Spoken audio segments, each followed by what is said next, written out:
For the second time in 3 games, the Boston Red Sox stomped all over our Chicago White Sox, winning 16-7 Thursday night. White Sox pitching was an absolute mess, and it all started with Dallas Keuchel. Have we seen the last of him in a White Sox uniform? There was a very late rally, but Andrew Vaughn's performance was the lone bright spot last night for the offense. The White Sox have an off day before welcoming the Chicago Cubs to the South Side. You are Locked On White Sox, your daily Chicago White Sox podcast. Part of the Locked On Podcast Network, your team every day.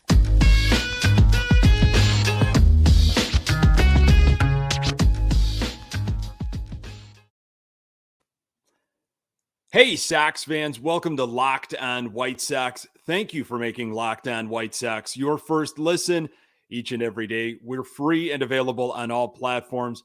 Follow us on Twitter and Instagram at Locked On Sox. Also subscribe to our YouTube channel. Just search Locked On White Sox. Hey, I'm your host, Nick Morawski, a lifelong diehard Chicago White Sox fan, recording this podcast just blocks from the ballpark in beautiful Bridgeport. You can find me on Twitter at Nick_GGTB. I really appreciate you letting me steal some of your time to talk White Sox. Locked On White Sox is part of the Locked On Podcast Network, your team every day. It's another edition of the Crosstown Cup this weekend, and I've got some suggestions for you for the White Sox off day. Andrew Vaughn is one of the few Sox players trending in the right direction. But first, it was another lopsided loss as the Boston Red Sox took the series in convincing fashion. State of our White Sox, 22-22, chasing the Twins still in the AL Central. You might have wondered, well, what kind of game was it? Maybe you didn't watch all of it. Maybe you just didn't watch it at all and you saw the score. And it was a position player pitched for the White Sox type of game. The White Sox blown out by the Red Sox 16-7. A few news and notes before we get to the pitching side of things for the White Sox. Joe Kelly on the 15-day IL with a hamstring issue. You might have seen this. Very unfortunate. He may be out 3 to 4 weeks, is that we're being being told. Tanner Banks was called up, and he did pitch for the White Sox on Thursday night. Yohan Moncada was out of the lineup Thursday due to some leg soreness, and Eloy and Lance Lynn are starting rehab assignments possibly on Sunday. That's good news. Now to the bad news. First inning, right off the bat, Dallas Keuchel gave up a leadoff home run, then 2 more runs. It was 3-0 Boston very quickly. In the second inning, more action on the base paths for Boston. Keuchel gives up another home run. It was 6-0 Boston, probably before you even settled in to either watch the game or if you were at the game, maybe you were still grabbing something to eat or still filing into the game. Maybe you were tailgating a little bit. 6-0 quickly, 55 pitches after 2 innings. Folks, Dallas Keuchel is not a competitive option anymore. That should be no surprise to any White Sox fans. With the offense that we have right now, you can't spot the opponent's 6 runs after 2 innings. Dallas Keuchel has been walking on a razor's edge, and it is time now to give him that John Danks treatment. Keuchel is not going to get his innings goal and will not be getting that $20 million bonus or whatever it is next season. If you're not familiar with John Danks, maybe you're new to the White Sox fandom, that is okay. If you are familiar with John Danks, you are aware of what happened in 2016. John Danks was in that last year of his contract. He started the year 0-4 with a 7.25 ERA for the White Sox. Horrible start, and he was DFA'd in May. White Sox were up 5 games in the Central. If you remember that 2016 year, the Sox started off something like 23-10 really hot beginning to the year, and then it went all downhill. But at that point, the Sox were saying to themselves, you know what? We are up in the Central, and we can't afford throwing John Danks out there every fifth day. It's an automatic loss. So this was from MLB Trade Rumors on May 13th, back in 2016. This was the announcement. White Sox announced that they have placed John Danks on unconditional release waivers. The 31-year-old left-hander was in the final season of a 5-year, $65 million contract and is set to earn $15.75 million this season, a sum that the White Sox were simply willing to eat in order to free up Danks' spot on the roster. Can the White Sox do the same thing for Keuchel? Keuchel, I think it's more around maybe $18 million, but it's really, the same situation. I just don't see how the Sox can remain competitive and really be honest with themselves that they are a World Series contender by throwing Keuchel out there again. I think you might have seen, if it's not now, it's very soon, the last of Dallas Keuchel in a White Sox uniform. Keuchel's final line on Thursday: 2 innings, 7 hits, 6 earned runs, 2 walks, 4 strikeouts, 2 home runs. His ERA sitting at 7.88. He threw 55 pitches. So when you go 2 innings, it's a major problem for not only yourself, but also for your team's bullpen.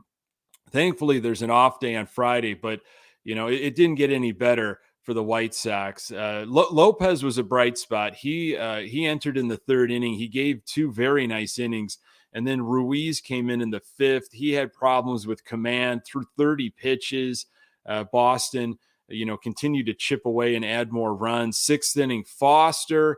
The Sox had added some runs offensively before Foster came in. So it was important for a quick inning, and Foster did give that to them. Tanner Banks was the problem here. Why he was pitching, where he was pitching, I have no idea. But he led off the 7th with a walk. That came around to score. Banks had a really rough inning, gave up a couple more runs. And, unfortunately, the bullpen just was able to bend, but they couldn't break. And, when you're fighting back from a 6-0 deficit, that's the case. That's the situation you're handed, thanks to Dallas Keuchel. Banks came back out there in the 8th, and the hits just keep on coming for the Boston. With 2 outs in the 8th, La Russa finally goes out and gets him. White Sox were down 11-5 at that point. Sousa comes in and things got really bad. More runs across the plate. And how bad did it get eventually? Well, in the 9th inning, Josh Harrison had to pitch. He gave up a 2-run home run, which was to be expected. It's usually the case with a position pitcher. But that was how things went for our pitching. Absolutely embarrassing. And it really all started with Dallas Keuchel. The parallels with John Danks are really interesting. And if you go even further in that year, obviously the big thing that happened in 2016 was the White Sox traded Fernando Tatis Jr. to the San Diego Padres for James Shields. And it was a desperation trade. The Sox needed an arm. They thought that they had something there in 2016 that could compete for the division title and mortgage the future, obviously. Now, Tatis was a teenager. We didn't know exactly what we had, and we were playing for that year. And of course, after that year, enough was enough, and the great rebuild began. The Sox are not 5 up in the division. It's pretty much the opposite. We're trailing by about that to the Minnesota Twins, and we don't really have that type of those assets in the minors to go out and make a deal. And I'm just worried that, we'll see what, hey, it's not even Memorial Day, but we'll see, I hope the Sox don't make a desperation move. They're going to get Lynn back. That is going to change things drastically. But can the Sox wait that long? We're still several weeks away from Lynn coming back. Stay tuned on that. How about Andrew Vaughn, though? I'm going to tell you about his historic night. More on that in a moment. We've been asking, and Built delivered. Built granola bars are here. Built granola bars come in 3 unbelievable flavors: chocolate peanut butter, chocolate coconut, and white chocolate berry. Want to try all 3 flavors? You can get a mixed box at built.com right now. There are so many different flavors. These are so different from the bars and the puffs, too. Built granola bars are loaded with granola. It's the perfect combination of crunch and chewiness. But just like bars and puffs, these babies are packed with protein and covered in 100% real chocolate.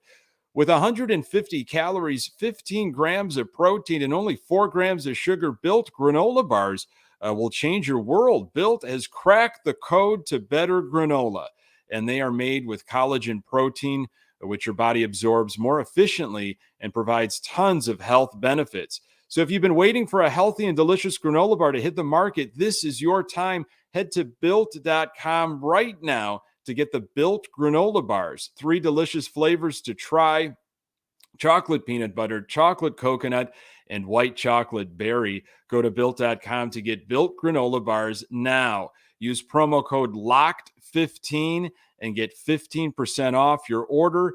Use promo code LOCKED15 for 15% off at built.com. Thank you for making Locked On White Sox your first listen. For your next listen, check out the Locked On Now podcast. Recaps of MLB games with analysis from our local experts, taking fans through the season like no other network, free and available wherever you get your podcasts. So how about that White Sox offense? Not a lot going on. Second inning, Abreu had a double. He was at third with 1 out, and Sheets up, infield fly. Berger up with 2 outs, a strikeout. You kind of had the feeling like, is this how that's going to go? More chances for the White Sox offense, and they just couldn't deliver. But then it was the third inning. First 2 got on, nobody out. There were base hits from Garcia and Engel. Tim Anderson up to bat, base hit. He had 3 hits in the night, which is good. Bases loaded, nobody out. Vaughn is up. Base clearing double. Abreu was up with 1 out. Grounds out. Vaughn advances to third. Granola up to bat. Grounds out. Ends the threat 6-3. Boston at that point. Tale of 2 players really within the game. Dallas on his way out, it just seems, and Vaughn an emerging force. TLR does not like repeating lineups, but Andrew Vaughn's presence needs to be repeated. He was sitting in that 2 hole. Maybe that's the spot for him, not the 8th or 9th spot in the lineup. What a night by Andrew Vaughn. Hit 5 RBIs, which is a career for him. Really exciting stuff. 5th inning, Engel leads off with a single. Tim Anderson strikes out. Again, he did have 3 hits, though, in the night. And then Andrew Vaughn up again with a huge home run, a 2-run blast. Again, 5 RBIs for Vaughn, a career high. Knocks Waka out of the game. Great to hear that. Nah, hey, goodbye. It was 7-5 Boston. White Sox were right back in it. 8th inning, bases loaded with 1 out, and Berger was up. He walked, made it 14-6 at that point. You got a sacrifice fly from Garcia, made it 14-7. White Sox left the bases loaded. They did the same in the 9th, bases loaded with 2 outs, and Sheets flied out. Too little, way too late. But you think back to really the Keuchel Vaughn situation, and Keuchel's obviously not the future for the Chicago White Sox at all. Again, I would be surprised if Keuchel pitches into June. But you see Andrew Vaughn's emergence, and you saw what he did last year, and the amazing articles written about him in the offseason, the work that he has put in. That's why it was so troubling when he got hit. Hurt, I should say, earlier this season. He was leading the team in all these different offensive categories, and you get him back now, and he gets shuffled around in the lineup, which I don't understand. He's being asked to play all different kinds of positions. He was in right field once again. on Thursday night, and he just delivers offensively. His at bats are must watch right now, and a very exciting night, and that's the silver lining, really, offensively for the White Sox, because nothing else was doing. Sox have an off day, and then they're going to host the Chicago Cubs for a 2-game intercity series. And I'm going to give you a few options for a Friday without White Sox baseball. More on that in a moment. Our partners at BetOnline continue to be the number one source for all your betting needs and sports info. Find all the latest odds, news, and sports developments, including this year's basketball playoffs, Major League Baseball scores, fights, and even next season's NFL futures. BetOnline is your continued source for all your sporting wagering information, from live betting to playoffs, esports, and more. Head to the website today or use your mobile device to learn more about the trends in action at BetOnline, where the game starts. So our White Sox have an odd Friday off day, Memorial Day weekend here. You grind through the week, excited to sit back, relax, and watch some White Sox baseball on a Friday night, and it is nowhere to be found. They've got an off day, and welcome the Chicago Cubs to the South Side. You've got Johnny Cueto and Dylan Cease going Saturday and Sunday for the White Sox. Our Sox won both games in Wrigley earlier in the month. Weather should be much different in a good way. If you remember those Wrigley games, 40-something degrees, low 50. You had, kind of nonstop drizzle in one of the games, just miserable conditions. Should be in the high 70s, 80s this weekend. Warm weather. It's always exciting when Cubs and Sox get together. But, the teams are obviously, the Cubs are trending in a very different direction, but that was expected with what's happening on the north side. And the Sox are nowhere where we expected them to be. They're 22-22, trailing the Twins in the division. Again, it's not even Memorial Day, but you got to be honest with yourself as an organization, as a fan. Hey, I'm not trying to be negative. I'm just being realistic. This is not where we thought our White Sox team was going to be. And there are a lot of concerns from Granola to Moncada, the inability to just have consistency with the offense, runners in scoring position, getting on base. I mean, Sox took a lot of walks in this game on Thursday night, but again, too little, too late. I mean, you look at some of the bright spots, obviously Tim Anderson, wow, what he is doing. Jose Abreu, getting hot, and Andrew Vaughn. You are relying on hope. We hope Jimenez can come back soon and get right into that lineup and not have any more hiccups. We hope that Lance Lynn, his rehab starts go well and he can ease into that rotation. A lot of hope right now because, they're 22-22, but it's a team that is obviously playing average baseball and the talent suggests otherwise. So what is going on? You got an off day to think about that, I guess. No White Sox baseball on Friday. Couple options for you. I've been talking about this book that came out earlier this year, towards the beginning of the season, Chili Dog MVP. If you've ordered it, if it's sitting around your house and you haven't cracked it open, do that. Find this book. It's written by David Fletcher and John Owens. And it highlights the 1972 season, that Dick Allen MVP year, but there's so much other White Sox history, stuff that was going on in the city politically. A great read. If you're a new Sox fan, if you've been around the Sox for a long, long time, there's so many interesting stuff that, I'm learning about. I'm actually at a point right now in the book where they're talking about Cubs Sox and kind of how the fandom got to where they were, how the popularity emerged, and where the Cubs were with WGN and playing day games, and the ability for newspapers, for journalists to write about the Cubs and get that in an evening edition or the next day's newspaper, because obviously games wrapped up, around 3 or 4 o'clock.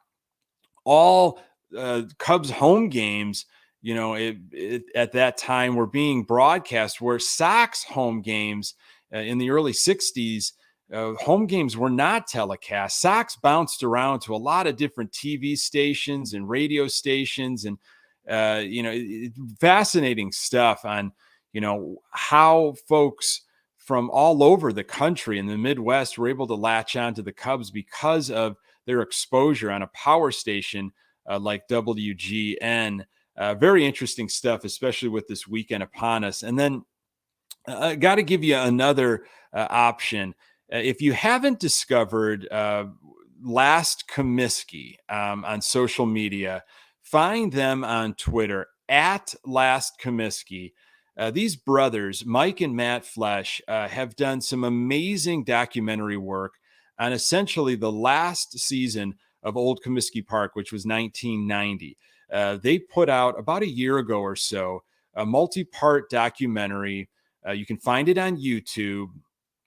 Fascinating stuff. Each episode is roughly 15, 16 minutes, easy to consume, but about this 1990 team that, the prognosticators didn't think they were going anywhere. It was more just going to be a farewell to Old Comiskey Park, but the team was exciting. They were competitive, and they, rivaled the powerful Oakland A's throughout the year. It's such a well done documentary.